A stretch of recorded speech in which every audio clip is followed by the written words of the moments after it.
শৈত্য সখা খেজুর রস পাটালে গুড়ের বহর দেখতে হলে আসবে চলে মধুর জেলা যশোর। মিল্টন খন্দকারের এই বিখ্যাত কবিতার লাইন থেকেই আপনাদের আমি নিয়ে আসলাম আজ যশোরের কালেক্টরেট হাউসের সামনে। প্রিয় বন্ধুগণ, আপনারা যে সুরম্য অট্টালিকাটা দেখছেন, এটা আসলে কোনো জমিদার বাড়ি নয় বা এটা বিদেশের কোনো বিল্ডিং নয়। এটি হচ্ছে আমাদের যশোর জেলায় অবস্থিত ভৈরব নদীর পাড়ে দাঁড়িয়ে থাকা ব্রিটিশ স্থাপত্যের এক নিদারুণ নিদর্শন। এই ভবনটি 1976 সালের এপ্রিল মাসের মাঝামাঝি সময় তৎকালীন কালেক্টরেট জনাব টিলম্যান হেস্কেলের অনুরোধে ব্রিটিশ সরকার এই ভবনটি স্থাপন করেন এবং তখন এটি আমাদের যশোর, খুলনা, কলকাতা, হুগলি ও মুর্শিদাবাদের কিছু অংশের এখানে রাজস্ব আদায় করা হতো এবং তৎকালীন সময়ে এখানে এটি বিচারালয় হিসাবেও ব্যবহার করা হতো। পরবর্তীতে এটা দেশের একটা অন্যতম ভূমি রাজস্ব আদায়ের কেন্দ্রে পরিণত হয় এবং এই যশোর কালেক্টর হাউসটি থেকে তৎকালীন সময় প্রায় 6 লক্ষ টাকার ভূমি রাজস্ব আয় হতো।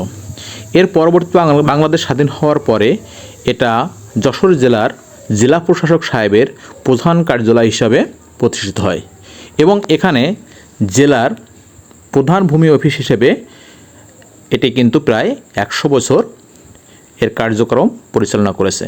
পরবর্তীতে এখান থেকে ভূমি অফিসের যে কার্যক্রম এটা অন্যত্র স্থানান্তর করা হয়। বর্তমান সময় এটি যশোর জেলার অন্যতম বিনোদন কেন্দ্র হিসেবে গড়ে উঠেছে। এখানে আপনি আসলে একটু মনের শান্তি নিয়ে একটু কথা বলতে পারবেন। আপনি আসলে এই অপরিসীম সৌন্দর্যের সাথে নিজেকে মানিয়ে নেবেন এবং হারিয়ে যাবেন এক অতীত কল্পনায় যে কিভাবে আসলে এত সুন্দর একটা বিল্ডিং তৎকালীন সময়ের যারা স্থপতি ছিলেন তারা তৈরি করেছিলেন।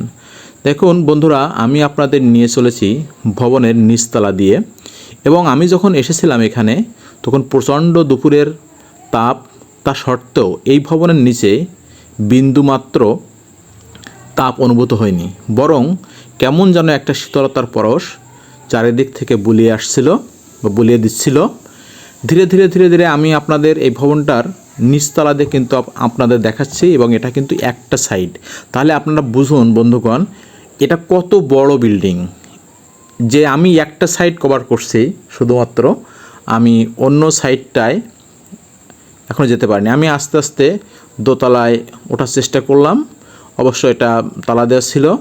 পরবর্তীতে আমি কালেক্টরেট হাউসের পিছনের দিকে আসলাম, তো এখানে এসে দেখতে পারলাম যে আসলে অবৈধ যেসব গাড়িগুলো আছে এইগুলো এখানে ধরে রাখা হয়েছে অথবা কোনো শাস্তির আওতায় এসে সেগুলো ধীরে ধীরে পচে নষ্ট হয়ে গেছে। তো প্রিয় বন্ধুগণ, আজ এ পর্যন্তই। আমাদের পাশে থাকার জন্য আপনাদের ধন্যবাদ।